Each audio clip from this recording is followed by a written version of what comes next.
दोस्तों आप सभी को बहुत ही इंपॉर्टेंट अपडेट बताने जा रहे हैं और ये चीज देखिएगा कल का मार्केट चेंज कर सकती है। दावोस जो कि इस समय पूरे मार्केट को हिला रखा है ट्रम्प साहब ने। अब ट्रम्प साहब ऐसे लोगों के सामने बोलना पड़ेगा उन्हें, या उनके सामने उनको देखिएगा अपनी स्पीच देनी होगी जिन लोगों पे वो टैरिफ लगा रहे हैं, और इवन देखिएगा जिन देशों को वो कब्जा करना चाहते हैं, कंट्रोल करना चाहते हैं। तो ये चीज बहुत ही बड़ा टर्न अराउंड अपडेट होगी कल। अगर सॉफ्ट लैंग्वेज का यूटिलाइजेशन करते हैं ट्रम्प साहब तो ये चीज बहुत ज्यादा अप्रिशिएट करी जाएगी एज अ गुड न्यूज, क्योंकि यूएस का स्टॉक मार्केट भी ओवरसोल्ड है।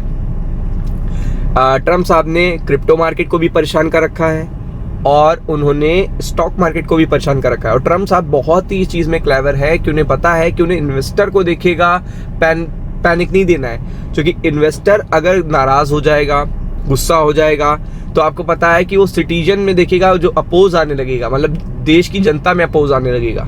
तो वो स्टॉक मार्केट को बाउंस बैक करने के लिए और सबसे इंपॉर्टेंट क्रिप्टो मार्केट को बाउंस बैक करने के लिए कोई सॉफ्ट लैंग्वेज का यूटिलाइजेशन कर सकते हैं दावोस में। अगर आप देखेंगे तो ट्रम्प साहब देखिएगा जा रहे हैं मिलने, मतलब एक तरीके से स्पीच है इनकी, गोइंग टू दावोस। कल है ये, अभी टाइम ही बताएंगे। Here are the big names who aren't. तो आप देख सकते हैं कौन से लोग नहीं जाएंगे, कौन से लोग जाएंगे, ये जानना आपको बहुत जरूरी है। तो US president Donald Trump will attend the world economic forum in Davos in person for the first time. देखिएगा ये 5 साल में पहली बार जा रहे हैं, 5 सालों में पहली बार जा रहे हैं वर्ल्ड इकोनॉमिक फोरम में, bringing with him the largest US delegation.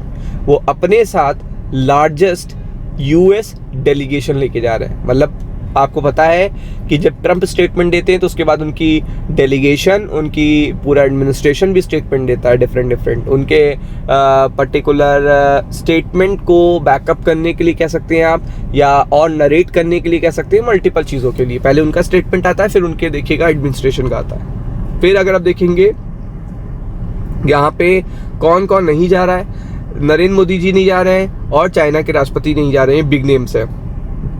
अगर आप देखेंगे Davos will this year to be the about who is going rather than key topic. तो आप देख सकते हैं सबसे पहली बात तो कौन जा रहा है, तो आप देख सकते हैं बड़े बड़े सीईओ जा रहे हैं, एनवीडिया, जेपी मॉर्गन दावोस में आपको देखने को मिलेंगे, और बहुत बहुत ज़्यादा बड़े लोग जा रहे हैं। मतलब ये तो छोटा एक आंकड़ा दे रहे हैं आपको, 3000 से ज़्यादा बड़े कंपनीज के सीईओ जा रहे हैं। अब सबसे बड़ी बात है Donald Trump is also attending in a person for the first time, यानी कि वो अटेंड करने जा रहे हैं दावोस में। और दूसरी बात क्या है, उनकी स्पीच भी है। तो आपको पता है यहाँ पे वर्ल्ड के सारे नेता होते हैं, मतलब सारे रिप्रेजेंटेटिव होंगे एक तरीके से देश के, सब कुछ आपको देखने को मिलेगा। तो ऐसे में ये चीज़ बहुत ही इंपॉर्टेंट होगी कि उस पर्टिकुलर टाइम पर जब जिन लोगों को उन्होंने 2 दिन से परेशान कर रखा है, मैं आपको बता देता हूँ कौन कौन से। यहाँ पे G7 के G6 आपको देखने को मिलेंगे, G7 की G6 कंट्री के लीडर देखने को मिलेंगे। अब कौन कौन देखने को मिलेंगे देख लीजिए। फ्रेंच प्रेसिडेंट मैक्रोन, आपको पता ही लगातार अपोज कर रहे हैं डोनाल्ड ट्रम्प को ग्रीनलैंड को लेकर, अगर आप देखोगे। फिर आप देखेंगे कैनेडियन प्राइम मिनिस्टर, इनको भी लेकर। जर्मन चांसलर देखने को मिलेंगे।